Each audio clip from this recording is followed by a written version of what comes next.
With the confluence of AI and all the new technologies, I did want to re-examine the idea of digital transformation. I know it's one of those topics, but we've got to continually help our customers grow.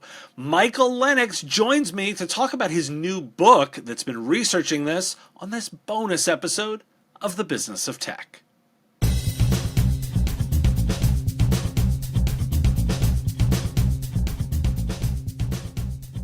Ditch your VPN. VPNs are awful, outdated, clunky, hard to use, and create security vulnerabilities. TwinGate's Zero Trust Network Access is easy to deploy and even easier to use and manage, while always making resources secure and invisible. With native integrations with MDMs, EDRs, and DNS filters, TwinGate enhances your security with the full power of your cybersecurity stack. TwinGate melts into the background, providing intuitive access and lightning-fast connections with the lowest latency. You'll forget you're using a remote access solution at all. Want to learn more? Check out the white paper on why you should ditch your VPN at twingate.com/podcast. Mike, thanks for joining me today. Thank you so much for having me. Well, I love talking to academics, and particularly one from UVA as a fellow Virginian. But I want to actually start in by talking about, you've got a new book out, Strategy in the Digital Age. Why now, and why did you feel this information was relevant, at this time in the business cycle, so to speak? Sometimes it's better to be lucky than the present. I've been studying issues around digital technology going back really decades now. I've been teaching a course called Strategy in the Digital Age to our MBAs at the Darden School. And I had long envisioned taking some of the things that I'd been teaching them and turning them into a book aimed more at managers and how to think through digital transformation in our digital age, but really the strategy piece of this. How do you think about your organization? And for me, I think the big issue that I see a lot of companies missing, a lot of organizations missing, is that often digital technology really transforms the nature of competition within industries. This isn't just about adding a new widget or taking, the latest AI and kind of plugging it in. This is kind of fundamentally reshaping markets. And so the better you understand that, the better you can then design your digital transformation efforts. Now, having read the book, you start off with one of the classic examples, right? Kodak and how they missed out. And we like to talk about that one because it's a great classic example of like missing the boat. But for a lot of people that are doing this in smaller businesses who are, maybe implementers or working with smaller companies, they're not necessarily looking at changing an entire industry. They're looking at saying, how can I be competitive in my space? How does this scale down in terms of the thinking around digital transformation? Yeah, at the heart of it is what we call in our MBA classes the strategist challenge. So very simply, it's this idea that valuable competitive positions emerge from the intersection of three things. Your value and mission as an organization, absolutely critical. The opportunities the market provides, and then ultimately your capabilities that you bring as an organization. And where can those three things come together? And the reason it's a challenge, especially in the digital age, is that opportunity set is constantly shifting. And shifting in some ways where maybe your current competitive position isn't even viable anymore. I run into a lot of organizations who say things like, well, we want to be the Google of X. And most of the time I sit back and say, you're not going to be the Google of X. Google's going to be the Google of X. You need to rethink, how you can leverage your position to advantage there. And I think that's the hard, critical question that a lot of organizations need to be asking themselves is, in this digitally transformed world, how can we best position ourselves there? And a lot of times it's not throw everything out that you've done in the past and reinvent anew. In fact, I can think of no examples of companies who've been able to successfully just get rid of everything. So how do you leverage the technology to add value given your current set of capabilities? That's kind of the critical question that any level of enterprise, big company, small company, incumbent company, or even a new entrepreneurial venture, they all need to be thinking about where is that position that we can kind of carve out for ourselves in this often rapidly evolving market. Now, this is often a business conversation, and a lot of times, technologists are plugged in a little too much at the IT level here. Yeah. Tell me a little bit about how this gets all messed up when business and IT talk. The IT professionals are absolutely critical for your ability to pull off a successful digital transformation. And I will say that if your digital transformation is being solely led by your IT organization, you're probably set up for failure. You need top management buy-in. You need top management to understand, again, the competitive implications, right? It isn't just about throwing some money about, moving to cloud computing and getting your data in order by building a data lake. Those are all necessary, but not sufficient. You really need to be thinking, all right, what are the applications we can create? What's the value we can create for not only our customers, but other stakeholders, maybe efficiency enhancing opportunities? And then ultimately, how do they speak to this competitive positioning question? How does this speak to who we are and what we're trying to do as an organization? Again, the IT group is so critical to that, but you need that leadership too to help understand kind of where you're going as an organization. So how do you recommend somebody know they've got buy-in? What's that look like? Yeah, one of the things I talk about in the book is this idea of digital champions.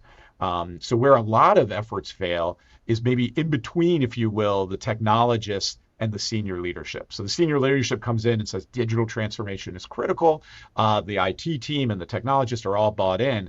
And then it's that level in between, maybe the business unit managers or the operations managers for different units who don't see the potential, or even worse, see this as maybe an effort to automate them out of a job, right? And they become actively resistant. You mentioned the Kodak story.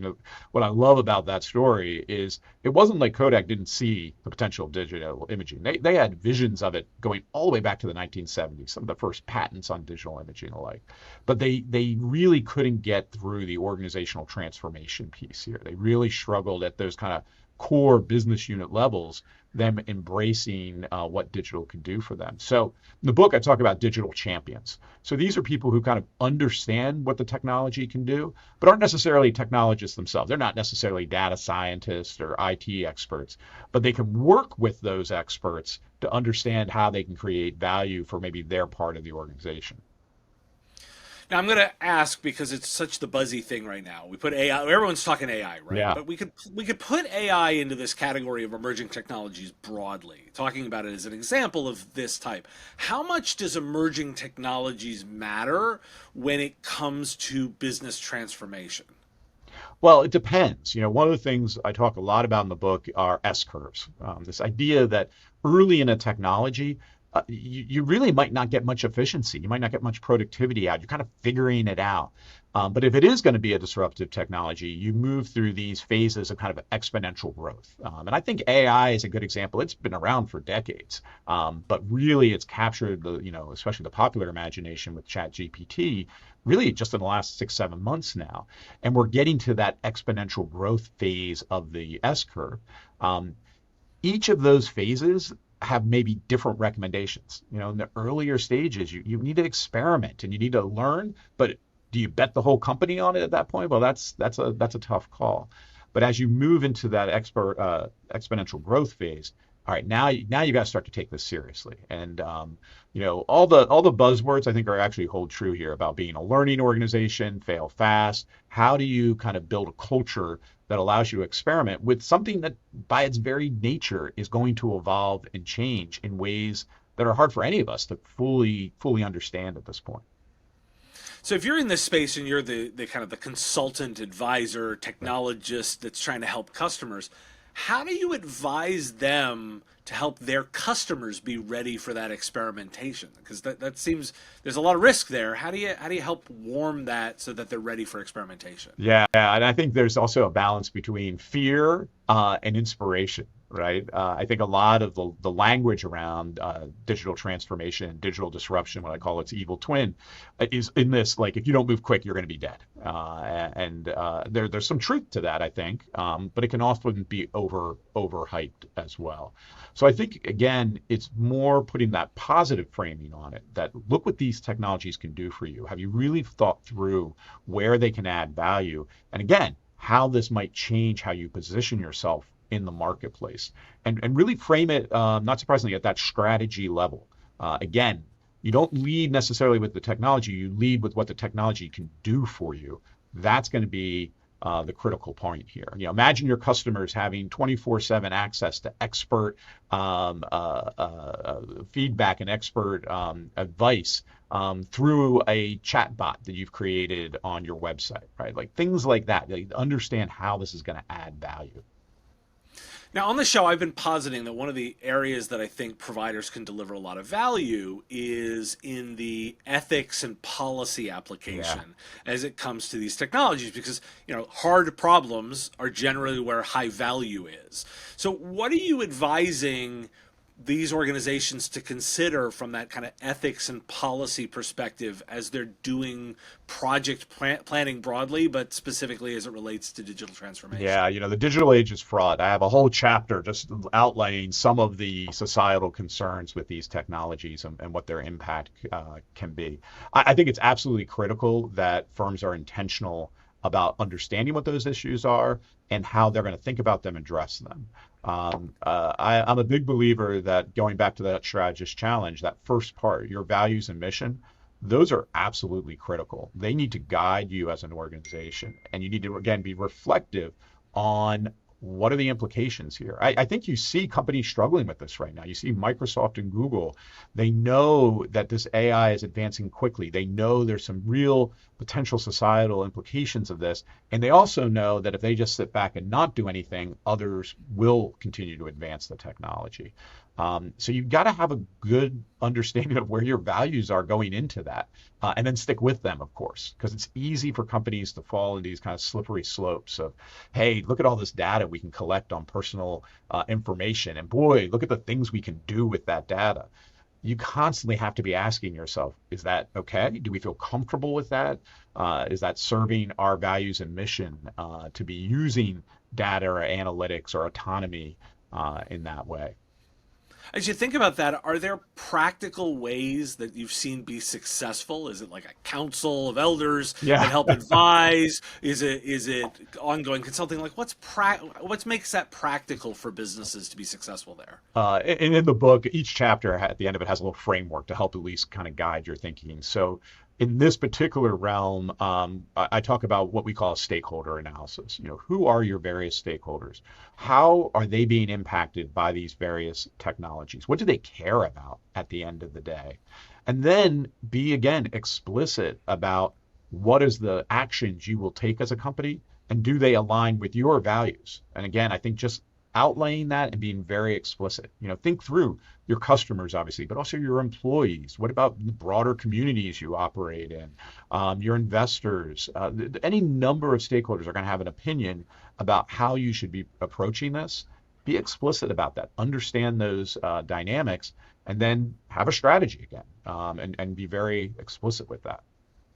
So I always enjoy talking to academics and authors because you spend a lot of time researching and thinking. And I want to actually ask, when you talk to your students, particularly the ones that have gone off into the real world and they come back and tell you about it, what's the kind of the biggest surprise that they find in trying to apply the things they're Yeah. taught out to the real world? I'll one up you here, actually. So one of the roles that I've had at the Darden School is I've served as our chief strategy officer for the last 6, 7 years. And as part of that, I've actually been building out our digital data and analytics group and doing our digital transformation. So it's been fun as someone who studies these things to actually put it into practice.